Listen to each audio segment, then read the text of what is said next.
Ada satu hal yang bikin kamu ketawa, tapi ini bener. Kenapa? Karena kok relate dan masuk akal.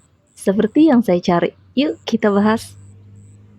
Halo teman-teman, apa kabar? Ada saya kembali Siti Nurdianti, sahabat baik kamu. Emang bener banyak yang ngasih testimoni sama saya bahwa seolah-olah saya ini adalah sahabat deket kamu ya. Walaupun kita belum pernah ketemu pastinya ya. Tapi setiap video-video yang kamu tonton, suara-suara yang kamu dengar di sini tuh entah kenapa kok pas banget ya, relate gitu ya.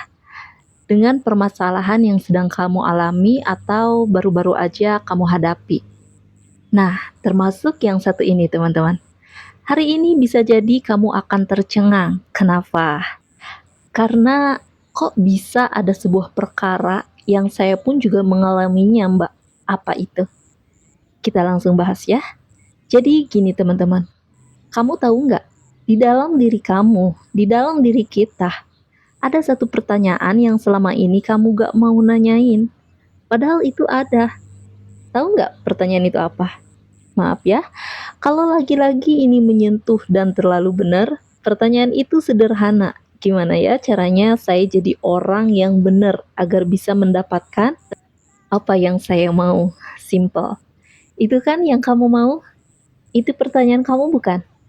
Diri kamu nih contohnya. Mungkin kita bicara soal masalah jodoh. Berapa banyak sih, mohon maaf, orang-orang di sekitar kamu nih, dulu yang kamu seleksi tapi kok maaf ya, gak ada satupun di antara mereka yang betul-betul sesuai atau cocok dengan apa yang kamu mau. Di tengah jalan adanya selingkuh-selingkuhan, di tengah jalan ketahuan, mohon maaf busuknya lah, sampai akhirnya kamu kembali jomblo, kamu kembali single seperti dulu lagi. Capek. Masalah uang juga sama ya. Udah berapa banyak usaha yang kamu lakukan, pekerjaan yang kamu lakukan. Tapi mohon maaf nih, ada nggak perubahan yang signifikan dalam hidup kamu?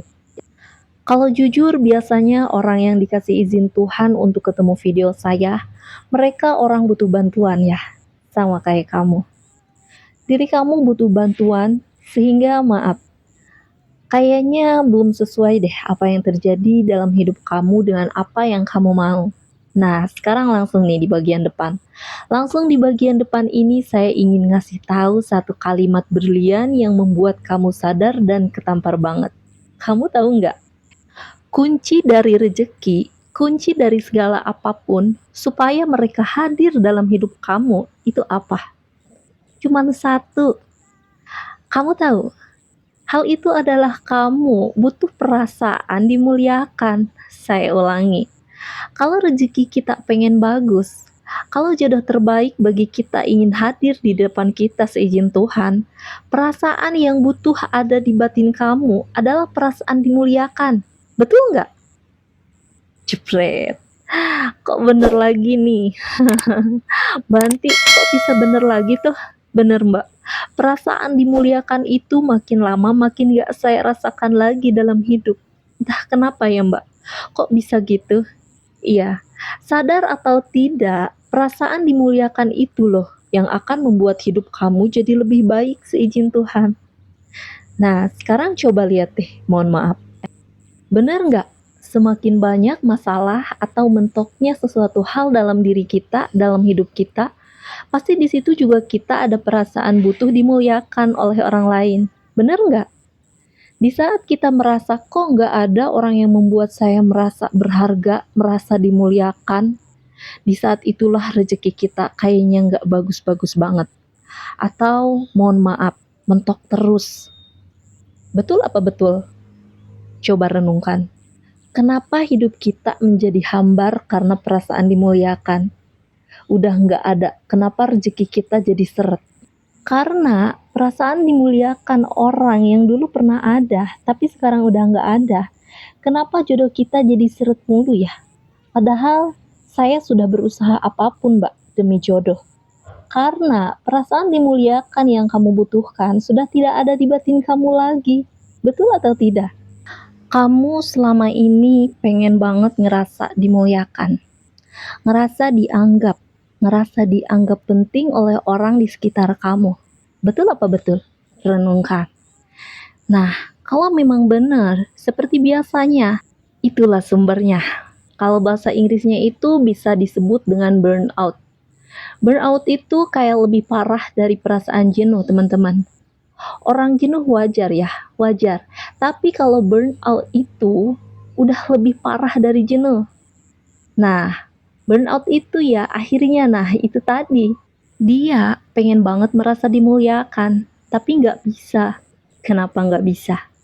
Karena nggak ada orang-orang di sekitar dia, di sekitar kamu yang ngerti. Kamu tuh butuh loh dihargai. Kamu tuh butuh loh dianggap. Kamu tuh butuh dianggap spesial. Betul. Nah, sekarang gini. Anggap saya sebagai seorang sahabat dekat kamu. Seperti biasa ya. Ada saya di sini. Anggap aja memegang bahu kamu. Terus saya menatap wajah kamu sambil saya berkata seperti ini. Kamu itu di mata mereka mungkin kurang berharga. Tapi kamu tahu nggak, diri kamu itu berharga buat saya. Saya ulangi. Saya ulangi perkataan saya untuk kamu ya.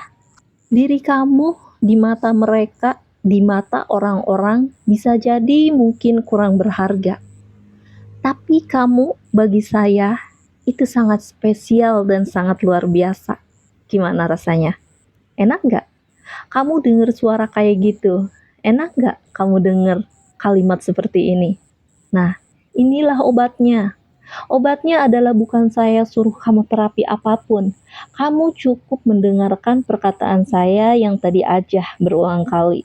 Itu loh obat kamu, ya. Makanya saya bingung.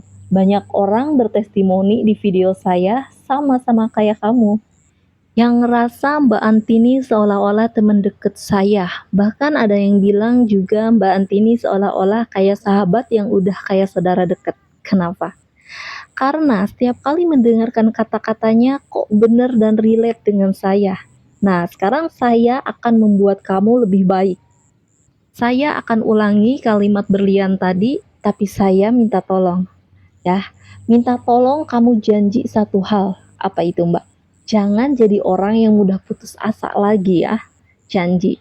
Oke. Kalau sudah janji, kita mulai terapinya sekarang. Sekarang saya tidak akan menyuruh kamu berkata apa-apa. Tapi saya butuh kamu kalau bisa memejamkan mata. Pejamkan mata. Boleh ya, boleh duduk, tiduran pun tidak masalah. Nah, sekarang bayangkan. Bayangkan saya hadir di depan kamu sebagai seorang sahabat. Bayangkan saya tersenyum di depan wajah kamu, kemudian rasakan bahu kamu disentuh oleh tangan saya, seperti layaknya seorang sahabat baik yang berbicara.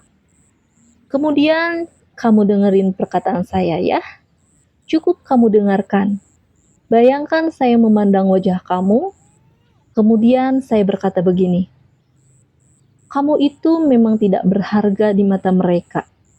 Bisa jadi kamu kurang bernilai bagi mereka. Tapi, diri kamu harus tahu, kamu itu luar biasa, kamu itu spesial. Setidaknya bagi saya sebagai sahabat kamu sangat bernilai. Kamu sangat luar biasa, kamu sangat berarti. Dan tidak ada orang yang sama seperti kamu. Karena kamu diciptakan Tuhan sebagai makhluk manusia yang spesial. Janji ya? Untuk coba lagi, maju lagi, jadi orang baik lagi. Janji ya untuk terus bahagia. Selesai. Udah, buka mata lagi. Rasanya enak nggak? Cuma dengerin doang kan? Gak pakai ngucapin kata apa-apa. Paling cuma menggunakan pikiranmu saja, membayangkan apa yang suruh saya bayangkan tadi. Coba saya tanya, kenapa kamu bisa enak? Karena tidak ada orang di sampingmu, di sekitar kamu yang mengatakan ini. Padahal ini kan yang kamu tunggu dari dulu, betul nggak? Ini kan yang kamu nanti-nantikan dari dulu. Coba, sekarang saya tanya sama kamu nih, bagi yang kamu sedang cari jodoh. Kamu tuh cari jodoh sebenarnya apa sih yang kamu cari? Yang kamu cari tuh orang yang menurut kamu setidaknya bisa berkata seperti Mbak Anti tadi deh di samping saya. Karena pada dasarnya apa? Benar, kamu tuh cuma menunggu orang yang bisa memuliakan kamu kok, sebagaimana mestinya. Bagi kamu nih, bagi kamu yang pengen punya rezeki bagus, buat apa kamu cari uang? Saya tanya. Pasti kamu cari uang untuk mendapatkan cinta kasih dari orang-orang di sekitar kamu. Ngelihat anak kamu bahagia, orang tua kamu bangga, pasangan kamu senang, orang-orang yang kamu kasihi sayang sama kamu. Betul nggak? Coba. Nah, pertanyaannya, kamu dapetin itu semua nggak? Ketika kamu dapet uang, maaf ya, sepertinya enggak. Akhirnya apa? Kamu jadi beneran burn out kan? Dapet sih duit, gajinya oke, kerjaannya oke, tapi kok kayaknya flat, hambar, kosong, gak ada rasanya mbak. Rasanya tuh kayak hambar aja gitu. Kok bisa ya mbak? Jawabannya tadi, kamu pikir dengan punya uang kamu bisa membuat orang lain memuliakan kamu sebagaimana yang kamu mau. Tapi ternyata kamu nggak dapetin itu. Akhirnya kamu kosong, hampa, dan bahkan sering menangis sendiri. Betul nggak? Nah, sekarang kamu janji ya, jadikan audio ini atau video ini sebagai sahabat baik kamu. Mulai sekarang kamu tidak boleh lagi menjadi orang yang mudah putus asa. Setiap kali kamu sedang sedih, setiap kali kamu sedang merasa hampa, udah, tonton lagi video ini. Dengarkan lagi suara saya terutama di bagian terapi tadi. Di bagian terapi tadi kamu dengarkan berulang kali, kamu resapi. Ketika kamu sudah mendengarkan, kamu jadi seger lagi mentalnya, jadi bagus lagi, siap menjalani hidup lagi, udah tersenyum sendiri lagi, selesai, maju. Coba lagi apa yang belum kamu coba dalam hidup. Berusaha berikhtiar setelah kamu berdoa. Putus asa lagi, dengerin lagi video ini, terutama di bagian tadi. Di bagian ketika saya menterapi kamu, menyuruh kamu membayangkan saya dan mendengarkan saya. Itu bagian yang paling berlian yang kamu butuhkan ya. Jadi selamat, kamu sudah mendapatkan apa yang kamu butuhkan. Tonton video ini berulang kali dan saya minta tolong seperti biasa silahkan klik jempol ke atasnya. Sudah? Terima kasih. Jempol ke atas yang kamu berikan itu sangat bernilai bukan bagi saya, tapi bagi banyak orang yang menanti pertolongan melalui video ini. Kamu hebat loh. Kamu hebat sekali masih bertahan di tengah-tengah kesedihan yang kamu hadapi seorang diri. Sadar gak sih? Kamu hebat banget. Kamu berhak mendapatkan ini. Oke? Bagi yang belum subscribe, boleh di-subscribe dulu karena subscribe itu gratis ya. Terima kasih. Masih ada saya, Siti Nurdianti, sahabat baik kamu, tetap semangat, teruslah berbagi dan saling menyayangi. Bye-bye.